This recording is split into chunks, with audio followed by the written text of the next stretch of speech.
La Chine a brusquement trahi Européens et Américains, alors qu'on attendait un accord majeur entre Trump et Xi Jinping dès le 30 octobre. La Chine a finalement choisi de renforcer ses positions et de compliquer la situation pour l'Europe et les États-Unis. Premièrement, la Chine impose de nouvelles restrictions à l'exportation des terres rares. Pékin exige que les entreprises utilisant plus de 0,1% de certaines matières premières chinoises informent précisément leurs fournisseurs chinois de leur usage. Ainsi, si les Européens veulent hypothétiquement vendre quelque chose aux Américains et que cela contient ne serait-ce qu'une goutte de métal de terre rare chinois, l'Europe est obligée d'obtenir l'autorisation de Pékin. Et cette règle sera introduite par la Chine dès le 1er décembre, mais ce n'était pas tout.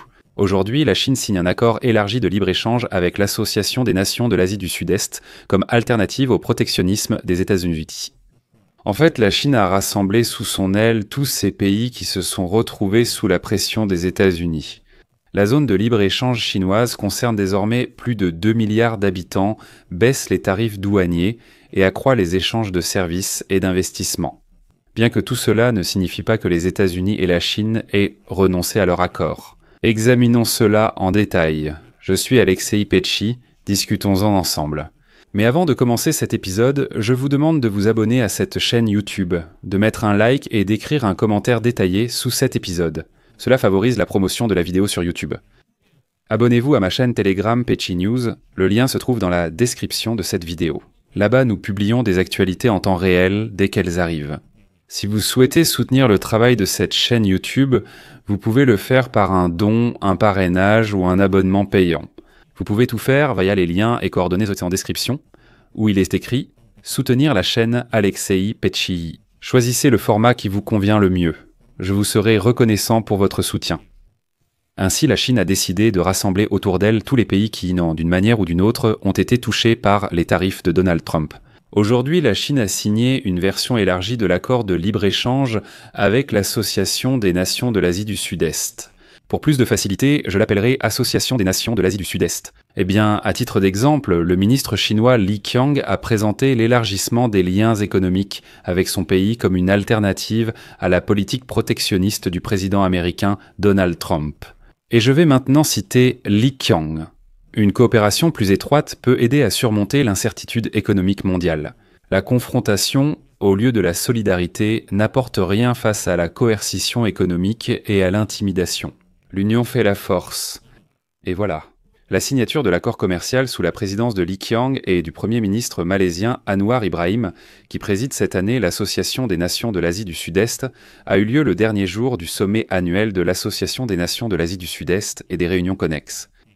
Plus tôt dimanche, le ministre du Commerce de Malaisie a souligné que la coopération entre l'Association des nations de l'Asie du Sud-Est et la Chine est importante avant tout parce que la Chine est depuis de nombreuses années le plus grand partenaire commercial de l'Association des nations de l'Asie du Sud-Est.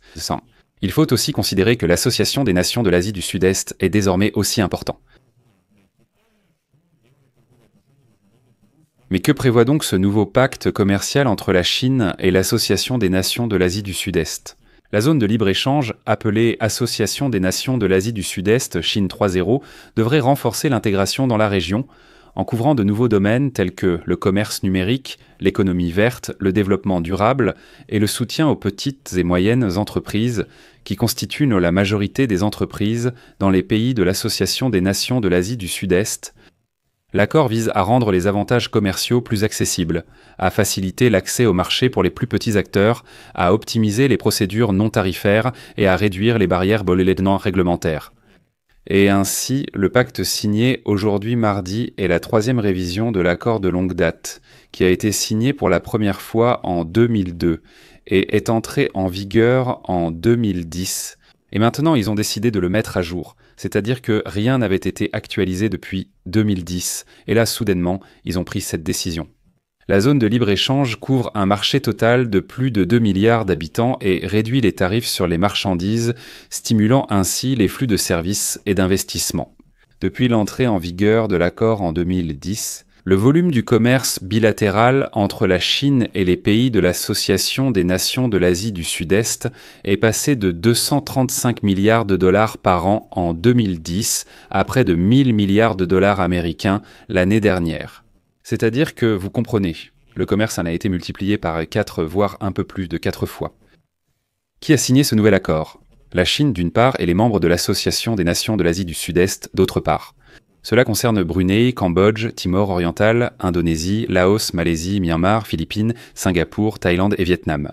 Voici une nouvelle citation solennelle du Premier ministre chinois sur la signature de l'accord. Citation: tous les pays de l'Association des Nations de l'Asie du Sud-Est sont de bons voisins et de bons frères, proches par la géographie, la culture et les sentiments. Les actions unilatérales et le protectionnisme ont sérieusement affecté l'ordre économique et commercial mondial, tandis que des forces extérieures intensifient leur ingérence dans notre région. De nombreux pays ont été injustement soumis à des droits de douane élevés. En nous appuyant les uns sur les autres et en coordonnant nos actions, nous pouvons protéger nos droits et intérêts légitimes. En fait, il s'agit là d'une conséquence des tarifs que Donald Trump avait instaurés. Ici, il faut regarder les choses en face. Le pacte Association des Nations de l'Asie du Sud-Est renouvelé bénéficiera à la Chine et aux pays de la région.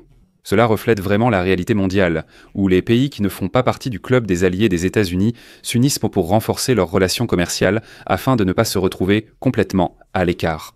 Cependant, regardez, la plupart des pays de l'Association des Nations de l'Asie du Sud-Est qui ont signé aujourd'hui un accord avec la Chine ont également conclu des accords avec les États-Unis. Mais peu de gens sont encore prêts à n'entretenir des relations qu'avec les États-Unis, en voyant l'imprévisibilité des dirigeants américains. Qui, par exemple, impose des tarifs même à ses amis. Personne ne veut vraiment prendre ce risque.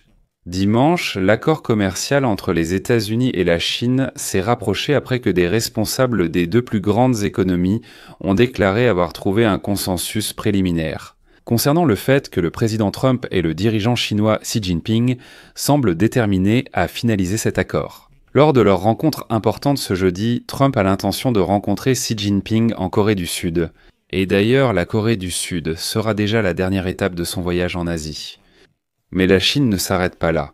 Et c'est ici qu'elle a frappé les Européens en plein ventre. Plus tôt, on a appris que Donald Trump avait obtenu de la Chine un report des tarifs mondiaux sur les terres rares. Mais il s'est avéré que tout n'était pas si simple. C'est la Chine qui a finalement obtenu gain de cause. La Chine impose de nouvelles restrictions mondiales à l'exportation de terres rares vers l'Europe. Pékin a obligé les entreprises produisant des biens contenant plus de 0,1% de certaines matières premières chinoises à informer en détail les fournisseurs chinois de leur utilisation future. Ainsi, si une entreprise allemande ou française souhaite exporter un produit fabriqué en Allemagne ou en France en utilisant des matières premières de chinoises, dont 0,1% de cette matière première, à partir du 1er décembre, elle devra obtenir une licence de Pékin. Les entreprises qui ne respecteront pas ces règles risquent l'arrêt des livraisons de terres rares. Même ceux qui respectent strictement les nouvelles règles ne sont pas à l'abri. Pourquoi ? Parce que l'autorisation d'exportation, délivrée par le ministère du Commerce de Chine, la décision prend souvent du temps. Et deuxièmement, le ministère du Commerce de Chine est un organisme qui se réfère exclusivement à la décision politique du Parti communiste chinois et non aux conditions du marché.